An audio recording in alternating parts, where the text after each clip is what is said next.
Hi everyone, आज हम add quarter contest 434 का डिस्कशन करने वाले हैं। सो प्रॉब्लम ए से भी स्टार्ट करते हैं। इस प्रॉब्लम में हमको दे रखा है कि हमारे पास एक वेट है और हमको उस वेट को फ्लाई करवाना है कुछ बलून्स की हेल्प से। ओके, और हमको ये भी दे रखा है कि जो एक बलून है वो बी ग्राम्स को फ्लाई करवा सकता है। ओके, और हमको ये पूछा है कि कितने बलून्स ऐसे रिक्वायर्ड होंगे सच दैट वो W kgs को मतलब फ्लाई कर दें। ओके, तो सिंपल है, हमको दे रखा है कि जो एक बलून है वो B ग्राम्स को फ्लाई करवा सकता है। ओके, और हमको पूछा है कि W kgs को फ्लाई करवाने के लिए कितने बलून्स रिक्वायर्ड होंगे। ओके, तो लेट्स से मतलब सिंपल है, वेट बैलेंसिंग है। ठीक है, तो simple let's say n balloons required होंगे। ठीक है, तो n into B is equals to W into 1000, क्योंकि मतलब ये केजीज में है तो ग्राम्स में कन्वर्ट करना पड़ेगा। ओके, तो यहाँ से n की वैल्यू क्या आ जाएगी, W into 1000 divide by B. Okay, और ये तो हुआ कि अभी वेट बैलेंस हुआ है। ओके, और हमको इसको मतलब स्ट्रिक्टली अगर फ्लाई करवाना है तो हमारा आंसर क्या हो जाएगा, n+1।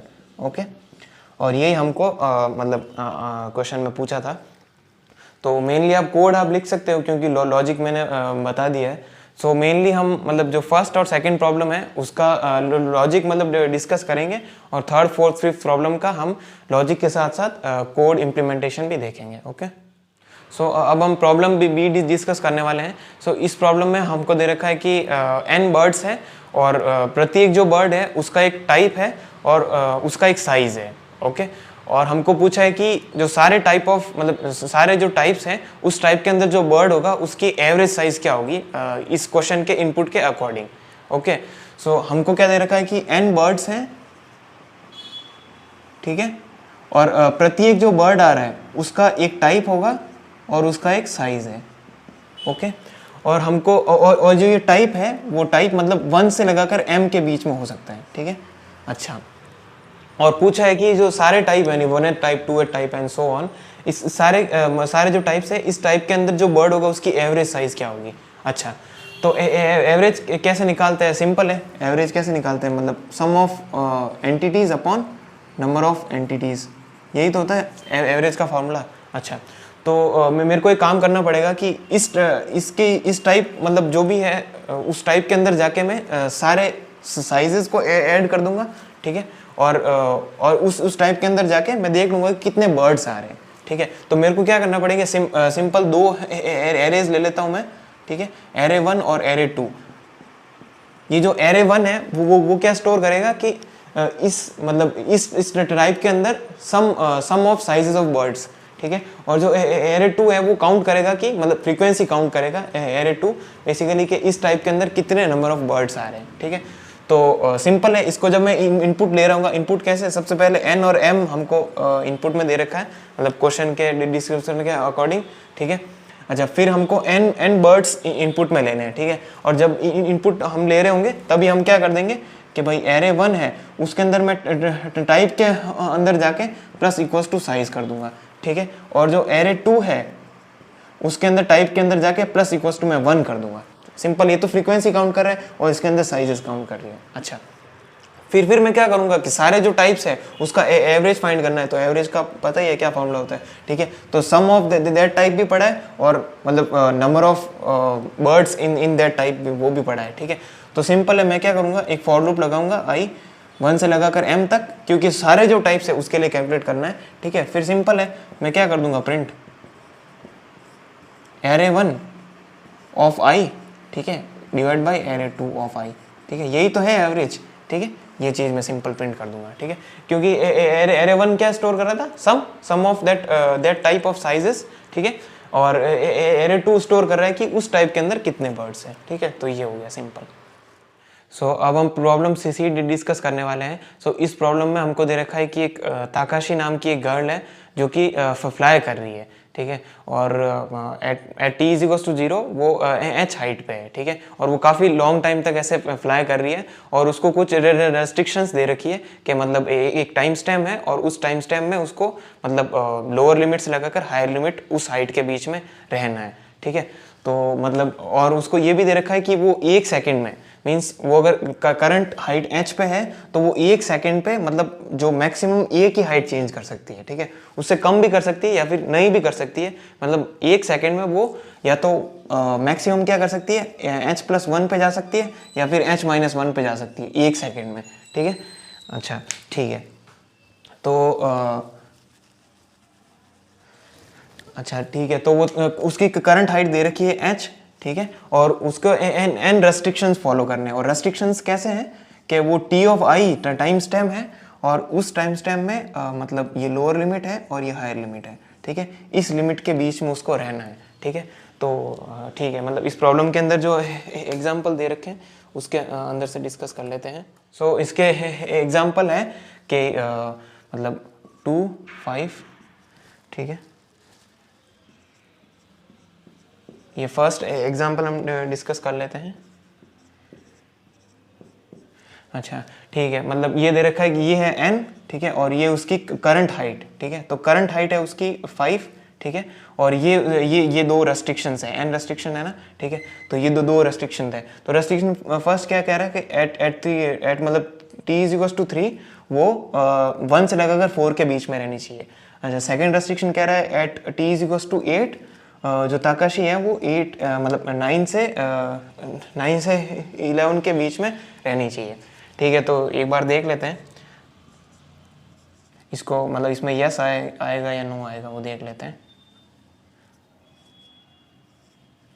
7, 8, 9, 10, 11, ठीक है। अच्छा एट t=0 वो 5 पे है, ठीक है, तो t=3 पे वो इस रेंज में रहनी चाहिए एट t=3, ठीक है, और t=8 पे वो इस रेंज में रहनी चाहिए, है ना, t=8 पे। अच्छा वो अच्छा t=0 पे वो 5 पे है। अच्छा तो 3 सेकेंड में वो क्या इस पे पहुंच पाती है, ठीक है, मतलब t=1 सेकेंड में वो यहाँ पे आ जाएगी, ठीक है। अच्छा अब वो t=2 पे यहाँ पे भी जा सकती है, लेकिन उसको पता है कि मतलब जो नेक्स्ट रेंज है उसको नेक्स्ट जो फॉलो करनी रेस्ट्रिक्शन वो आगे की तरफ है, ठीक है, तो इस तरफ वो नहीं ट्रैवल करेगी, यहीं पे बैठेगी, ठीक है। अच्छा तो t=3 तक वो यहीं रहेगी, फिर वो t=4 पे यहाँ आ जाएगी, 5 पे यहाँ, 6 पे यहाँ, 7 पे यहाँ और 8 पे यहाँ, ठीक है, तो 8 पे उसको इस रेंज में रहना था, ठीक है, तो वो पहुँच गई। अच्छा ठीक है,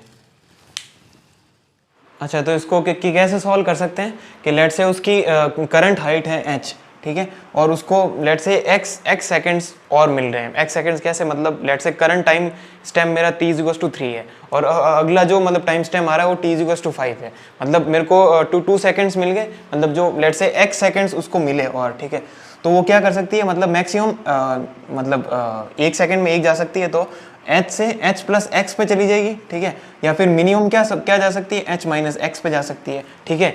लेकिन प्रत्येक उस टाइम स्टैम्प के पहुंचने के बाद उसको ये भी देखना पड़ेगा ये h+x से मतलब r से ज़्यादा नहीं होना चाहिए, ठीक है, और ये जो h-x है वो l से मतलब कम नहीं होना चाहिए, ठीक है। अच्छा तो मतलब ये भी लेट से हमारा कोई वेरिएबल होगा mn और mx, ठीक है, तो उसको ये ध्यान रखना पड़ेगा जो mn है ना वो l से मतलब क्या l से छोटा नहीं होना चाहिए, ठीक है, अगर l से कम तक पहुंच पा रही है लेकिन फिर वहां पे जाना नहीं है, l तक ही रहना है, ठीक है।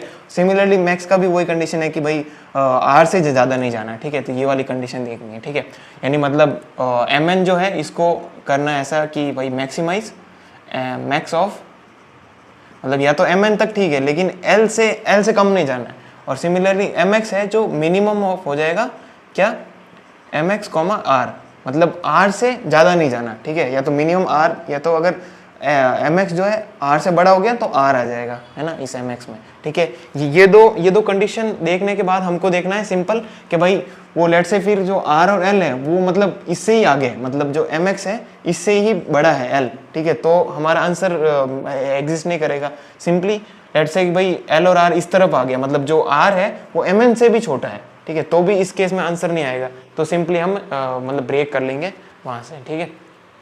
अच्छा तो इसमें आपका डाउट होगा कि मतलब सिर्फ हम रेंज ही क्यों देख रहे हैं, ठीक है, तो रेंज इसलिए देख रहे हैं कि मान लो कि ऐसा है, ठीक है, एक मिनट, ठीक है, मान लो कि इसकी करंट रेंज ये है और जो अगली जो है रेंज यहाँ से यहाँ तक आ रही है, ठीक है, और उससे अगली यहाँ से यहाँ तक आ रही है, मतलब ये फर्स्ट है और ये जो रेंज सेकंड वाली इसको मतलब सेकंड रेस्ट्रिक्शन है और थर्ड रेस्ट्रिक्शन ये, ठीक है। तो इसमें हम मैक्सिमम और मिनिमम इससे ही क्यों काम बन जा रहा है, ठीक है, क्योंकि लेट से वो इसमें कहीं पे भी है, लेट से यहाँ पे है या है ना, और ठीक है उसको फुल टाइम मिला, बहुत ज़्यादा उसको टाइम मिला, ठीक है, तो वो क्या करेगी यहाँ से धीरे धीरे यहाँ पे आएगी और यहाँ पे आके बैठ जाएगी, ठीक है। तो और फिर वो मतलब क्या फिर वो बहुत ज़्यादा उसको टाइम मिला, फिर भी वो यहीं पे बैठी रहेगी क्योंकि उसको पता है कि मेरे को मतलब इस तरफ जाना है, ठीक है, तो वो उसके आगे और ट्रेवल नहीं करेगी, मतलब ऑप्टिमाइज में वो खुद की चॉइस से जा सकती है, ठीक है, मतलब लेकिन इससे आगे की तरफ नहीं रह सकती, ठीक है, यानी मिनिमम यहाँ पे रह सकती है क्योंकि हमने केस कवर कर लिया, ठीक है। अच्छा फिर क्या करेगी, यहाँ पे जाएगी। अच्छा लेकिन मान लो कि ये जो 3 है वो इस तरफ नहीं आता, ठीक है, मान लो कि जो थर्ड वाला है वो इस तरफ रहता, ठीक है, इस तरफ रहता थर्ड, तो वो और वो ट्रैवल करती रहती जितना उसको टाइम मिलता वो ट्रैवल करती रहती, ठीक है, फिर यहाँ पे पहुँच जाती। मतलब उसके हाथ में है ये चीज़ कि वो मतलब ये रेंज है ना कवर कर सकती है, ठीक है। तो इसलिए सिर्फ बस एक मतलब मिनिमम मैक्सिमम ही देखना है, ठीक है। तो इसका कोड इम्प्लीमेंटेशन में मतलब देख लेते हैं, इस पर मतलब कोड इम्प्लीमेंटेशन मैं आपको बोर्ड पे ही दिखाऊंगा क्योंकि मतलब ये भी इजी है प्रॉब्लम, ठीक है। तो ठीक है, सिंपल मतलब रेंज अपनी एच करंट हाइट है, ठीक है, और एम एन और एम एक्स दोनों को एच से दोनों ही एच होंगे शुरुआत में, ठीक है। फिर लेट से एन हमारे पास वो रेस्ट्रिक्शंस आएंगे, ठीक है, ठीक है, एन 0 से n-1 फॉर लूप चला लिया, ठीक है। और एक मतलब और जो x टाइम मिलेगा, मतलब x मतलब x एक्स्ट्रा टाइम, वो क्या होगा, current time stamp minus previous time stamp, ठीक है। तो प्रीवियस टाइम स्टैम्प मान लेते हैं कि वो प्रीवियस टाइम स्टैम्प है pt इक्वल्स टू 0 क्योंकि t इज इक्वल्स टू 0 पे वो h पे थी, ठीक है। तो मिन मैक्स दोनों रेंज मतलब h ही है, ठीक है। तो ठीक है, तो हमारा जो नया जो टाइम होगा तो x क्या होगा, मतलब ये टाइम माइनस प्रीवियस टाइम, ठीक है, उतना हमको मिलेगा हमारे पास टाइम, ठीक है। तो M N minus is equals to X, ठीक है, और M X plus is equals to X, ठीक है। और वो वाली दो कंडीशंस के भाई एम एन है जो maximum of M N comma L, वही कंडीशन क्या है भाई, अगर एल से छोटा हो गया तो एल आंसर में ले लूंगा, ठीक है, क्योंकि मैक्सिमम इसका मतलब यही होता है, ठीक है। और maximum is equals to minimum of maximum comma R, ये भी वही है कि भाई जो मैक्स आर से बड़ा हो गया तो मैं आर ले लूंगा, ठीक है। फिर मैं चेक करूंगा कि ये मतलब ये है क्या, मतलब इसका जो मतलब जो एल है जो मतलब उस ये दोनों ये रेंज है लेट से, ठीक है, ये से ये दोनों मतलब एक भी इंटरसेक्ट नहीं कर रही है रेंज, ठीक है, यानी मतलब ये एम एन एम एक्स हो सकता है, ये एल आर हो सकता है, या फिर ये एम एन एम एक्स हो सकता है और ये एल आर हो सकता है, ठीक है। तो इसके लिए क्या कंडीशन होगी कि जो इसके लिए पहले ही देख लेते हैं, जो ये एल है वो इसका जो एम एक्स है इससे बड़ा हो जाए, ठीक है। और एक और कंडीशन हो सकती है कि भाई जो आर है वो जो इस एम एन से भी छोटा हो जाए, ठीक है। तो इस केस में हमारा जो आंसर है वो आंसर है वो इक्वल टू 0 हो जाएगा और इस केस में हम ब्रेक कर देंगे, ठीक है। अच्छा, और अगर ऐसा नहीं हुआ तो ठीक है, मतलब चलने देंगे क्योंकि सारी कंडीशंस मतलब सारे रेस्ट्रिक्शंस ट्रू होने चाहिए, ठीक है। और लास्ट में हम क्या करेंगे, प्रीवियस टाइम स्टैम्प को करंट टाइम स्टैम्प पे डाल देंगे, क्योंकि ठीक है, क्योंकि नेक्स्ट टाइम स्टैम्प फिर ये हो जाएगा प्रीवियस वाला, ठीक है। और फिर मतलब next time stamp minus previous time stamp, ठीक है, इतना इसको टाइम मिलेगा और उसमें ये सिंपल यही केसेस मतलब सबके लिए चल जाएंगे, ठीक है। तो यही इसका कोड इम्प्लीमेंटेशन है बेसिकली।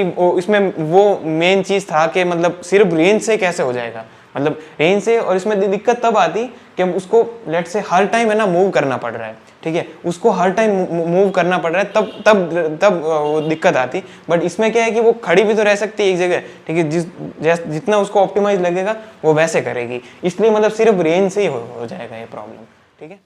अब हम प्रॉब्लम डी डिस्कस करने वाले हैं। इस प्रॉब्लम में हमको दे रखा है कि एक स्काई है, वो बेसिकली ग्रिड की फॉर्म में है, मतलब 2000 क्रॉस 2000 की ग्रिड है, उसी को उन्होंने मतलब स्काई बोला है, ठीक है। और उस स्काई पे मतलब कुछ क्लाउड्स आ गए हैं, ठीक है, मतलब कुछ ऐसे क्लाउड्स आ गए, तो बेसिकली जो मतलब ग्रिड पॉइंट्स हैं उनको मतलब क्लाउड्स ने कुछ क्लाउड्स ने मतलब कवर कर रखा है, ठीक है।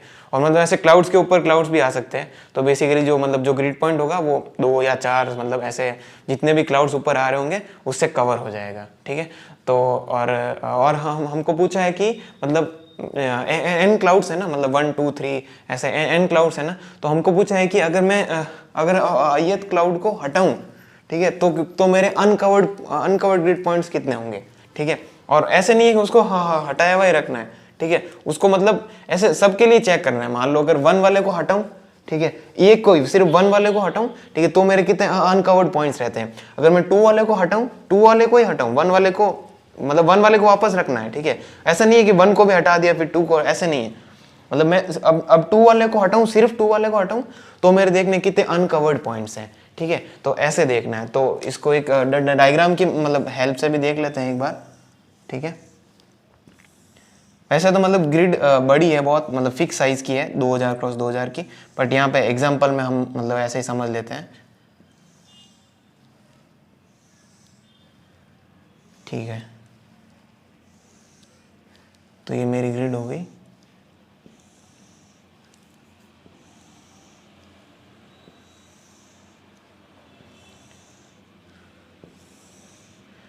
ठीक है। अच्छा, तो लेट से एक क्लाउड आ रहा है, मतलब ये लेट से ये एक क्लाउड आ रहा है, ये यार सॉरी, एक क्लाउड आ रहा है यहाँ से लगा कर यहाँ तक, ठीक है। तो ये मैंने ऐसे कवर कर दिया पूरा ऐसे, ठीक है, ठीक है। और दूसरा क्लाउड आ रहा है कि मतलब मान लो कि चलो यही मान लो, ठीक है, ये आ रहा है ऐसा, या फिर ऐसा यहीं तक मान लो, या फिर पूरा मान लो, ठीक है, ऐसा आ रहा है एक क्लाउड ये, ठीक है। तो इसके अंदर ये हो जाएगा और, ठीक है, ऐसा आ रहा है, ठीक है। और एक क्लाउड मान लो कि ये आ रहा है छोटा सा, ये है ना, ये एक क्लाउड ही आ रहा है, ठीक है। तो इसमें पूछा है कि मतलब अगर इस क्लाउड, ये फर्स्ट क्लाउड है, ये सेकंड क्लाउड है बड़ा सा, ये थर्ड क्लाउड, ठीक है। तो इसमें पूछा है कि सारे मतलब तीनों के लिए आंसर कैलकुलेट करने हैं। इस क्लाउड को मैं हटाऊं तो देखूं मतलब कुछ तो वैसे भी कवर्ड रहेंगे, क्योंकि कुछ दूसरे वालों से कवर्ड रहेंगे ना, ठीक है। तो इसको मैं हटाऊं, ठीक है, तो मेरे कितने मतलब जो है अनकवर्ड आ रहे हैं, ठीक है। फिर इसके लिए देखना अगर ये हटाऊं तो कितने अनकवर्ड आ रहे हैं, ठीक है। तो ये देखो यही अनकवर्ड होंगे, ये तो वापस उस पिछले वाले से कवर्ड है, ठीक है। और ये हटाऊं तो मेरे कितने अनकवर्ड और आ रहे हैं, ठीक है, और आ रहे हैं, क्योंकि मतलब ये जो बाकी वाले हैं ये किसी से कवर्ड नहीं है, तो ये तो फिक्स्ड रहेंगे, ठीक है। तो इसका मान लो कि काउंट x है, ठीक है, मान लो कि, ठीक है, इसका काउंट x है, ठीक है। मतलब ये जो है ना ये अनकवर्ड पॉइंट्स हैं, ठीक है, ये। अच्छा, तो ये देखूंगा कि मैं फर्स्ट वाला ये था, इसको मैंने हटाया, ठीक है, तो मेरे कितने अनकवर्ड और ऐड होंगे, 1 2 3 4 5 6, क्योंकि ये तो कवर्ड ही है ना, ठीक है। तो 6 प्लस जो x जो था पहले, ये x मतलब बाकी वाले जो थे, ठीक है, इसको मैंने कैलकुलेट करके लिख लिया पहले से, ठीक है। अच्छा, ये हो गया। अब ये सेकंड वाला, इसके लिए भी कैलकुलेट करना है, कैसे, इसको हटाया, ठीक है, तो कितने अनकवर्ड और ऐड होंगे, 1 2 3 4 5 6 7 8 9, ठीक है। तो 9 प्लस x हो गया, ठीक है। ये वाले ऐड नहीं हो क्योंकि ये तो पिछले वाले से कवर्ड हो गए, ठीक है। जैसा कि मैंने कहा पिछले वाला वापस रखना है ऐसे, ठीक है। अच्छा, और इसका क्या होगा आंसर, इसको हटाया तो 4 ऐड होंगे, ठीक है, 4 प्लस x, ठीक है। तो ये हमको आंसर में देना है, ठीक है।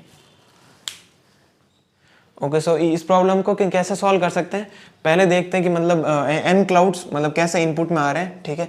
तो इस टाइप से आ रहे हैं U D L और R, ठीक है। U और UL मतलब अपर लेफ्ट कॉर्नर, ठीक है, और DR मतलब डाउन राइट कॉर्नर। ये बेसिकली ऐसा एक क्लाउड ऐसे इस टाइप से आ रहा है, ठीक है।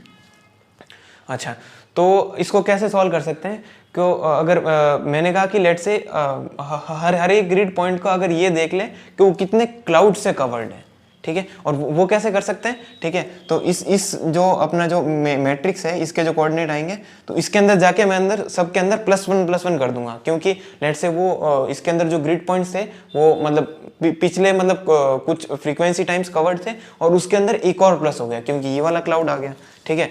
अच्छा, तो अब क्या करना है, अब लेट्स, ये मैंने क्यों किया कि लेट्स से फिर बाद में मेरे सारे ऐसे क्लाउड्स के अंदर, मतलब सारे क्लाउड्स मैंने ऐसे इंसर्ट कर दिए, पर ठीक है इस मैट्रिक्स के अंदर जाके सबके अंदर जितने भी मतलब ग्रिड पॉइंट्स थे इसके अंदर +1 कर दिया, ठीक है।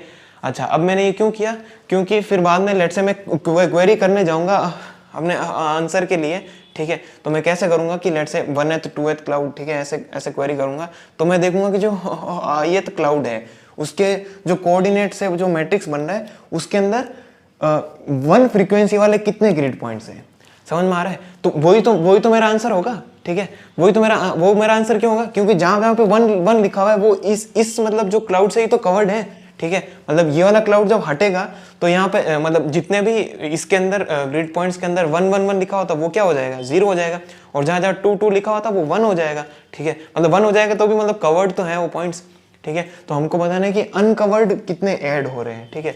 तो सिंपली वैसे कैलकुलेट कर सकते हैं हम, ठीक है। तो अभी उस फ्रीक्वेंसी वाली जो चीज़ थी उसको हम समझते हैं, ठीक है। तो ठीक है, मतलब कैसे जो एक क्लाउड आएगा तो उस क्लाउड जिस मतलब ग्रिड पॉइंट को कवर करेगा वहाँ पे मैं +1 कर दूंगा, ठीक है। ठीक है, लेट से फिर से हम एक बार ग्रिड बनाते हैं।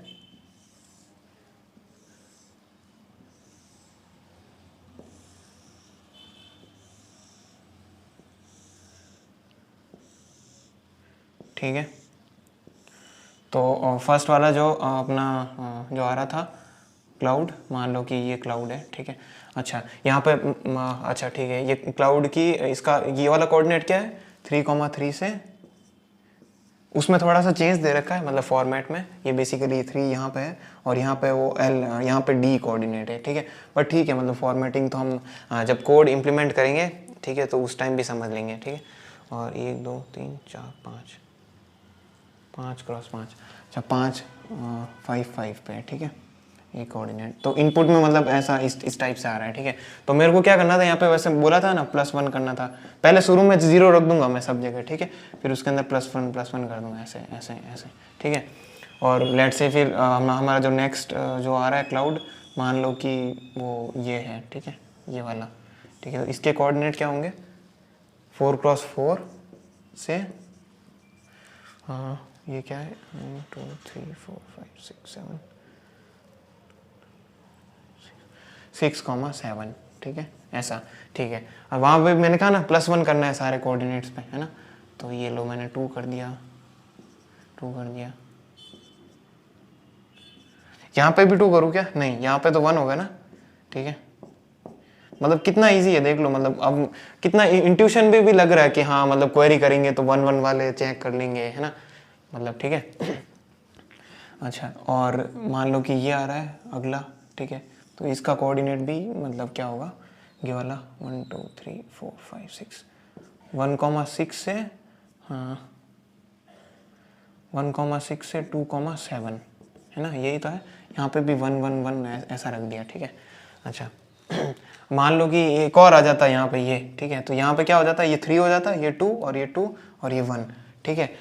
अच्छा ठीक है ठीक है, ये मैंने कर दिया, ठीक है, मतलब सारे इसमें गया, मतलब ये n हमारे पास कोऑर्डिनेट्स ऐसे इनपुट में आ रहे थे, ठीक है, क्लाउड्स के।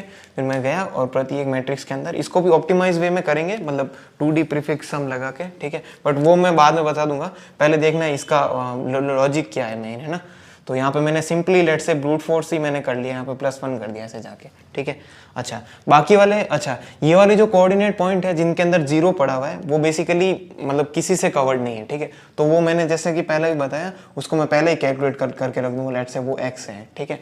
अच्छा, फिर मैंने क्या कहा था, ठीक है, बस अब सॉल्व हो गया क्या, ठीक है।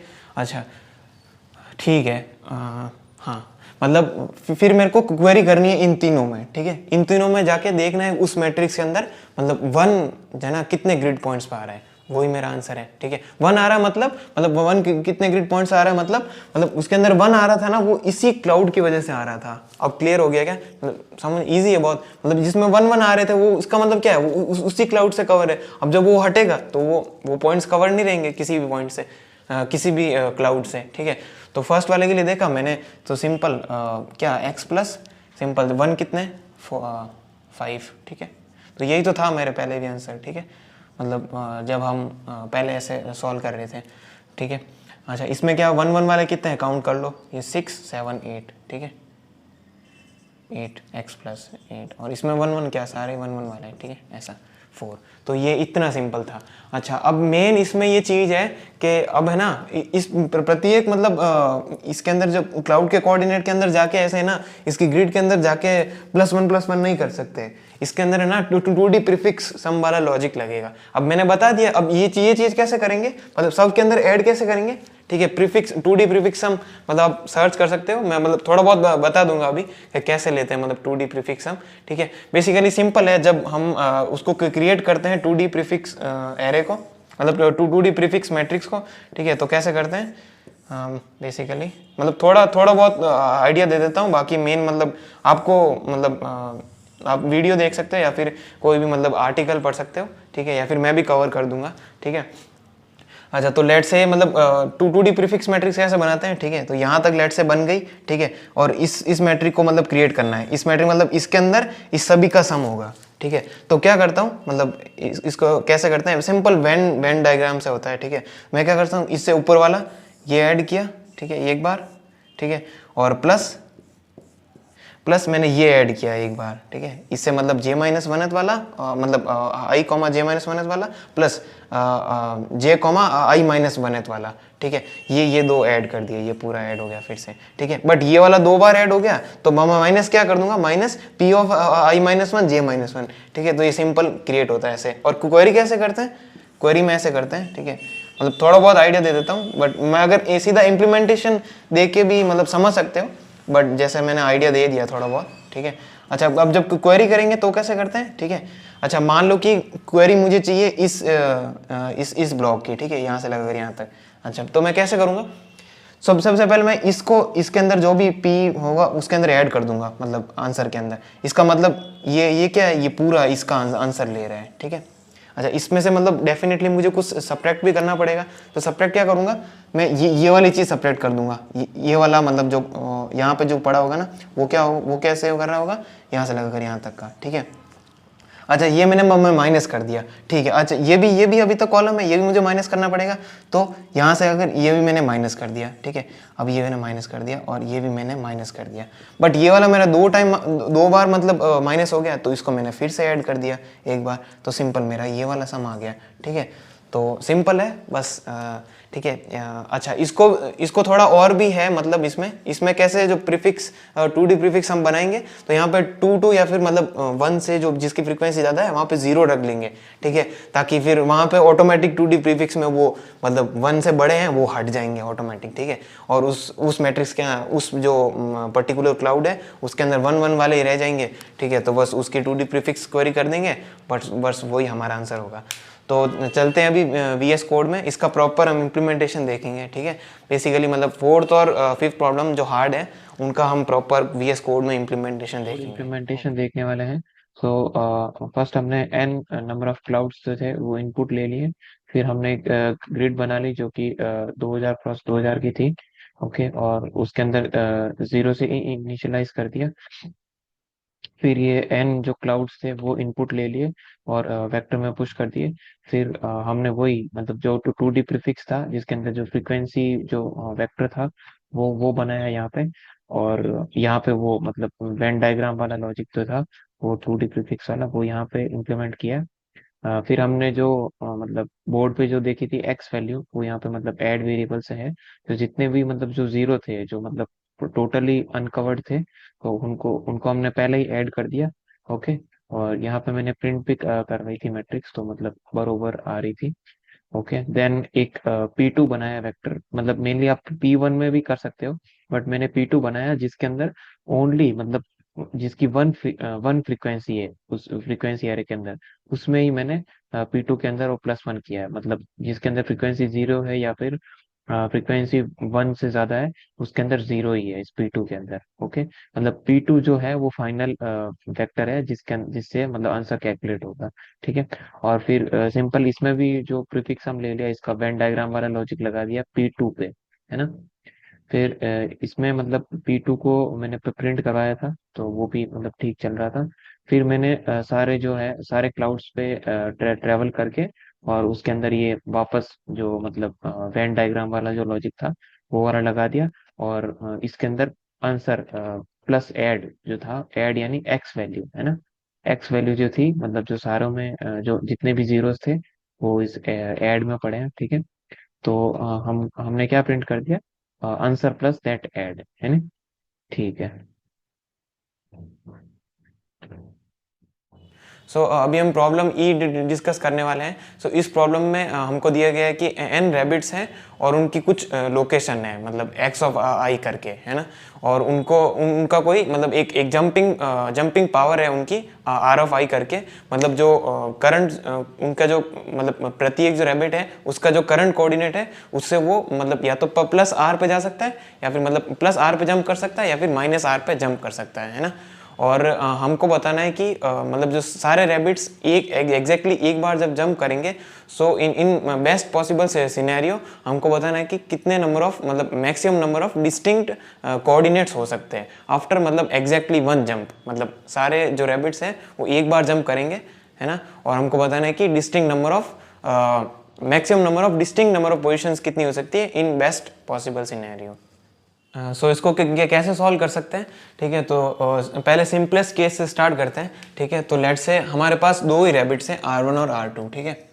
तो लेट से R1 है वो मतलब इस पे जंप कर सकता है या फिर इस पे जंप कर सकता है, मतलब इसके करंट कोऑर्डिनेट प्लस लेट से D और माइनस D, है ना। और एक R2 है, ठीक है, उसका भी सिंपल है ऐसा, ठीक है, और ऐसा। अच्छा, तो इस केस में मतलब कोई शेयरिंग है नहीं, ठीक है। तो मतलब क्या होगा इस केस में, जितने रैबिट्स होंगे उतना ही आंसर होगा, 2 आंसर हो जाएगा, ठीक है। लेट से एक और रैबिट होता मतलब R3, ठीक है, और वो ऐसे जंप करता R इस पे और इस पे, ठीक है, और कोई मतलब शेयरिंग नहीं है कोई नोड्स में, है ना, जिस पे जंप कर रहा है जिस कोऑर्डिनेट में कोई शेयरिंग नहीं है, तो सिंपली मेरा आंसर मतलब वही हो जाएगा, मतलब काउंट ऑफ रैबिट्स। अच्छा, ठीक है। तो लेट से अब शेयरिंग वाला सिनेरियो भी डिस्कस करते हैं। तो मेनली हम ऐसे मतलब प्रॉब्लम सॉल्व ऐसे करना है, पहले सिंपलेस्ट केस से स्टार्ट करना है, फिर बाद में धीरे धीरे मतलब स्टेप्स में सॉल्व करना है ना। तो लेट से हम एक काम करते हैं, R1 और R2 को कुछ एक शेयरिंग नोड दे देते हैं, ठीक है, और एक R3 भी ले लेते हैं, है ना। तो लेट से एक R1 है वो इस नोड पे जंप किया और इस पे भी कर सकता है ना, और R2 है वो यहाँ पे कर सकता है और एक यहाँ पे भी कर सकता है। अब मैंने शेयर करवा दी एक नोड, ठीक है। अच्छा, और एक R3 है जो मतलब इंटरफेयर नहीं कर रहा है इधर शेयरिंग में। अच्छा, ठीक है। तो मुझे इसका कैलकुलेट करना है इस कंपोनेंट का, ठीक है, आंसर, और मतलब इसका मुझे पता है कि ये शेयरिंग में नहीं है, ठीक है। तो सिंपली इसका जो आंसर होगा वो उसके हिसाब से ऐड हो जाएगा। तो अभी एक ही नोड है, इसके अंदर कोई और कंपोनेंट में अंदर कोई शेयरिंग में होता तो भी मतलब उसके अकॉर्डिंग आंसर ऐड होता, बट अभी के लिए कोई नहीं है तो +1 हो जाएगा।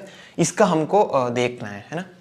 अच्छा, तो इसका भी यार मतलब ज़्यादा कॉम्प्लिकेटेड लग नहीं रहा, ठीक है। इसमें भी क्या करेंगे, सिंपल मतलब R1 बोलेगा कि ठीक है मैं इस कोऑर्डिनेट पे जंप कर जाता हूँ, ठीक है, और जो R2 है वो बोलेगा, उसके पास दो ऑप्शन है बेसिकली, है ना, वो इस पे भी जा सकता है इस पे भी जा सकता है ना। तो सिंपली मान लो उस पे जंप कर गया, ठीक है, तो मेरा आंसर मतलब 2 ही ऐड हो रहा है यहाँ पे, है ना, ठीक है। मतलब ठीक है, ये तो मुझे पता चल गया कि इस कंपोनेंट से ही जो आंसर होगा ना वो मेन आंसर में ऐड होगा। मतलब कोई इससे जितने भी कंपोनेंट, इससे जो मतलब शेयरिंग में पूरा जो होगा कंपोनेंट, उसका आंसर मतलब बाकी वाले जो डिसकनेक्टेड कंपोनेंट है वो उसमें ऐड हो जाएगा सिंपली। बेसिकली ये वाला जो अलग कंपोनेंट है वो इसमें इंटरफेयर नहीं करेगा, है ना। तो अभी इसको हम छोड़ सकते हैं यहाँ से, है ना, ठीक है, इसको मैंने हटा दिया। अच्छा, अब इसको देखते हैं कि अगर जैसे कंपोनेंट्स अगर कॉम्प्लिकेटेड होते हैं तो हमारा आंसर कैसे चेंज होता है ना। तो अभी देख लेते हैं, मतलब अभी इसका करंट कोऑर्डिनेट का भी मतलब नहीं है, ठीक है। तो सिंपली हम ऐसे ही ऐड कर लेते हैं कि ये नोड ऐसे है, ठीक है, इसमें थोड़ा इजी रहेगा, ठीक है, और ये नोड ऐसे भी कर सकते हैं, और मतलब मान सकते हैं कि यहाँ पे बीच में जो है ना R रैबिट बैठा हुआ है ना, राइट। अच्छा, लेट से इसको थोड़ा कॉम्प्लिकेट करते हैं, ठीक है। लेट से एक R3 नाम का रैबिट है वो यहाँ पे आ गया, है ना, यहाँ पे। अच्छा, अब मतलब कितना आंसर हो गया, अभी भी मतलब मुझे लगता है कि आंसर तो मतलब कोई ना कोई रैबिट है वो अपना जंप कर जाएगा, है ना। तो ये R1 जो रैबिट है लेट से वो यहाँ जंप कर जाएगा, जो ये R3 वाला है वो यहाँ जंप कर जाएगा, R2 के पास एक ही ऑप्शन बचा तो वो यहाँ जंप कर जाएगा, है ना। इस पे कोई नहीं है इस नोड पे, है ना, मतलब सारे ये इस पे जंप कर गया, ये वाला इस पे और ये वाला उस पे। तो अभी मेरा आंसर 3 हो रहा है ना। अच्छा, लेट से, अच्छा ठीक है, मुझे पता चल गया कि अब मतलब ऐसा मैं ट्री लाइक स्ट्रक्चर बना रहा हूँ तो मुझे लगता है कि मुझे नहीं लगता कि मेरा आंसर में कोई फ़र्क पड़ेगा, है ना। आंसर मेरा वही जितने नंबर ऑफ रैबिट्स है उतना ही रहेगा, है ना। तो लेट से एक और मैंने ज्वाइन कर लिया तो भी हो जाएगा। ये यहाँ पे जंप कर गया, यहाँ वाला लेट से यहाँ जंप कर गया, यहाँ वाला लेट से यहाँ जंप कर गया, ठीक है। और उससे नीचे भी कोई होता, यहाँ पे भी होता, तो वो भी अपना अपना जंप कर जाता है ना, ठीक है। मतलब अगर समझ में आ गया, मतलब ग्राफ में कैसे कन्वर्ट हो रहा है क्वेश्चन। बाकी क्वेश्चन बहुत इजी है, बट उसको उस डायरेक्शन में लेके जाने में मतलब थोड़ा सा मतलब सोचना पड़ेगा। बाकी अगर ग्राफ तक यहाँ तक कोई पहुँच गया तो मतलब उसके लिए प्रॉब्लम बहुत ईजी हो जाएगा, है ना, ठीक है। तो अब क्या करना है, अब ठीक है, मतलब मुझे पता चल गया कि ऐसा मैं ट्री लाइक स्ट्रक्चर बनाऊं तो आंसर में जितने नंबर ऑफ रैबिट्स हैं वही होगा, ठीक है। अच्छा, मान लो कि मैंने यहाँ पे एक रैबिट कनेक्ट कर दिया, अब मुझे कुछ चेंज लग रहा है, अब साइकिल आ गई है ना, मतलब ग्राफ बन गया है शायद, है ना। अच्छा, अब देखना है कि अब मेरा आंसर कितना होता है। तो यहाँ पे लेट से मैंने R1 बोल दिया, ये R2 है, ठीक है, ये R3 है और ये R4 है। अच्छा, अब एक काम करते हैं कि अब देखते हैं कितना आंसर होगा, ठीक है। R2 बोल रहा है मैं यहाँ जंप कर जाऊँगा, ठीक है, कहीं भी जंप करवा लो, ठीक है, मतलब देख है ना। और R2 बोलेगा कि मैं यहाँ जंप कर जाता हूँ, और R2 को यहाँ जंप नहीं करवा सकते क्योंकि मतलब यहाँ से अगर जंप करेंगे तो इसके पास रहेगा नहीं कुछ, ठीक है। तो हो सकता है क्योंकि उसके पास मतलब एक दो ऑप्शन है, बट ये इस पे मतलब और भी लोग आ सकते हैं, ठीक है। तो उसको हम मतलब ऑप्टिमाइज में उस तरफ जंप कराएंगे, ठीक है। इसको मैंने यहाँ जंप करवाया और इसको यहाँ जंप कराया। अच्छा, अभी मेरा मतलब सारे जंप हो गए, मतलब, है ना, तो मेरा 4 आंसर हो गया। अच्छा, ठीक है, मतलब ग्राफ बन रहा है तो भी मेरा कोई दिक्कत नहीं है, मतलब उसके अंदर रैबिट्स काउंट हो रहे हैं, वही मेरा आंसर हो रहा है। अच्छा, तो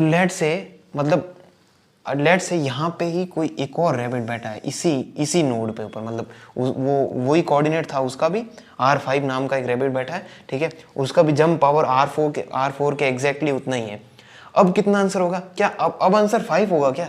नहीं, अभी आंसर 4 ही होगा, ठीक है, क्योंकि कोई नोड बची ही नहीं। अच्छा, मुझे मतलब ये समझ आ गया। और लेट से एक और होता R6 नाम का, तो भी मेरा आंसर क्या होता, 4 ही होता, ठीक है, क्योंकि कोई नोट्स बची ही नहीं। अच्छा, तो मुझे लगा कि ये आर है ना, नंबर ऑफ जो रैबिट्स है ना, वहां से उससे मेरे को फर्क नहीं पड़ रहा है ना। मुझे अल्टीमेटली जो नंबर ऑफ नोड्स है ना वो डिस्टिंक्ट है, ठीक है। जो नंबर ऑफ नोड्स है ना उससे मेरा आंसर कैलकुलेट हो रहा है। अच्छा, तो मेरे को समझ में आ गया लेट से कि यहाँ पे ये था ही नहीं, है ना, तो मेरा क्या हो रहा था आंसर। अच्छा, इस केस में मेरा आंसर क्या आ रहा था कि इस केस में भी नोड से ही आ रहा होगा, ठीक है। तो क्यों कह रहा हूँ मैं ऐसा कि लेट से यहाँ पे एक R4 होता है ना, तो क्या आंसर होता इस केस में, ठीक है। ये देखो R3 यहाँ कूद गया, R4 यहाँ पे कूद जाएगा, तो इस केस में 4 आ गया आंसर, क्योंकि ये ग्राफ बन चुका है। अभी समझ में आ रहा है, क्योंकि ये ग्राफ बन चुका है। अच्छा, अब अगर R5 होता तो अभी भी 4 ही आंसर रहता। एक बार ग्राफ बनने के बाद जो नंबर ऑफ नोड्स है वो आंसर हो जाएगा, और अगर ट्री है तो नंबर ऑफ नोड्स -1 आंसर रहेगा। इतना सिंपल आंसर है, ठीक है, समझ में आ रहा है। और इसको हमने वेरीफाई भी कर दिया, ठीक है। फिर से देख लेते हैं एक बार कैसे हो रहा है, ठीक है। तो कोई अगर यहाँ तक पहुंच गया, मतलब ट्री ग्राफ तक यहाँ तक पहुंच गया नोड्स कनेक्ट करके, तो उसने सॉल्व कर लिया प्रॉब्लम, है ना। तो सिंपल था, R2 यहाँ, ये R3 था, ठीक है, तो ये यहाँ कूद गया। अच्छा, अब मैं क्या कह रहा था, अच्छा R4 है, तो अब ये ग्राफ बन चुका है, तो ग्राफ बनते ही जो नंबर ऑफ नोड्स है वो आंसर हो जाएगा। नंबर ऑफ नोड्स क्या है, 4, और वो 4 ही रहेगा। एक बार ग्राफ बन चुका है, अब देखो, अब 5 और रैबिट भी रेट से यहाँ पे आ गया, या फिर 6 रैबिट यहाँ पे आ गया, उससे फर्क नहीं पड़ेगा। मतलब नंबर ऑफ रैबिट से मैंने नहीं जाना है, नंबर ऑफ नोड्स देखनी है, ठीक है।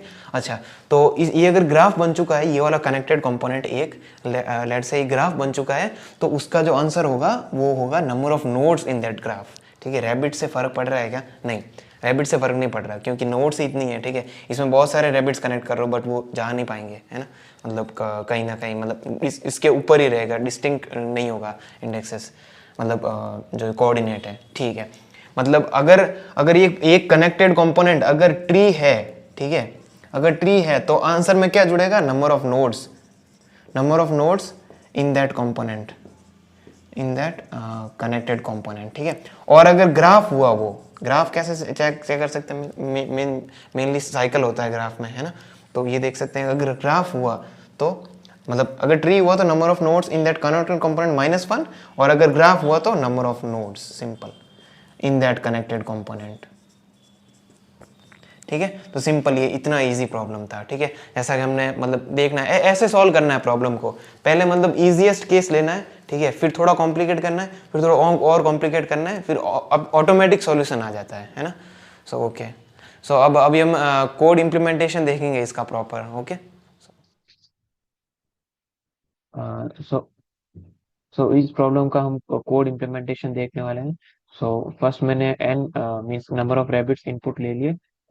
फिर उसके जो कोऑर्डिनेट और उसकी जो मतलब जंप रेंज थी वो मैंने इनपुट में ले ली, जैसा कि क्वेश्चन डिस्क्रिप्शन में दे रखा है। फिर मैंने एक ग्राफ बनाया, ठीक है, दो नोड्स के बीच में, जो कि मतलब करंट कोऑर्डिनेट प्लस आर से लगाकर प्लस मतलब प्लस आर से लगाकर कोऑर्डिनेट माइनस आर तक थी। उन दोनों के बीच में मैंने उन दोनों नोड्स के बीच में मैंने एक एज कनेक्ट की, ठीक है, और फिर एक एडजेसेंसी लिस्ट बना ली, और मतलब विथ उसका जो रैबिट का जो इंडेक्स है उसके साथ।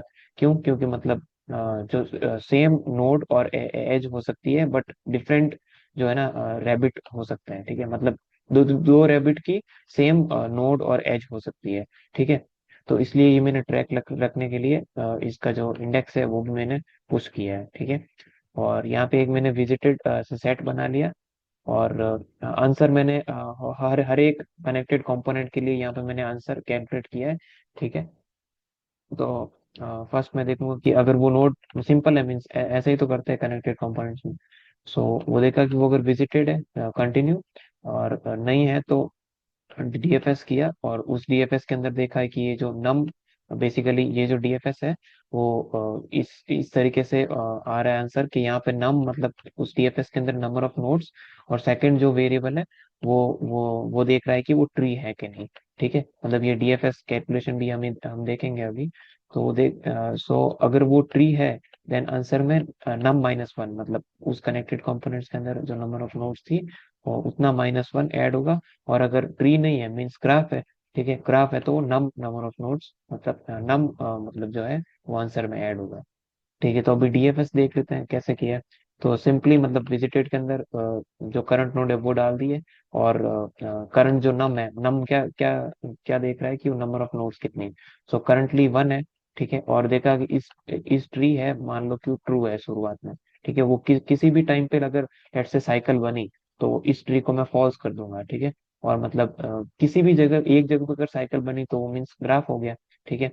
तो वहां पे मेरे को देख लूंगा, इसको सबका मैं एंड कर लूंगा, मतलब यहाँ से नीचे जितने भी सब ट्रीज या फिर ग्राफ आएंगे उस सब के अंदर देखूंगा कि वो अगर मतलब वो सारे सारे मतलब ट्री होने चाहिए। अगर एक भी मतलब साइकिल है तो वो टोटल जो कनेक्टेड कंपोनेंट है पूरा ग्राफ हो जाएगा, ठीक है।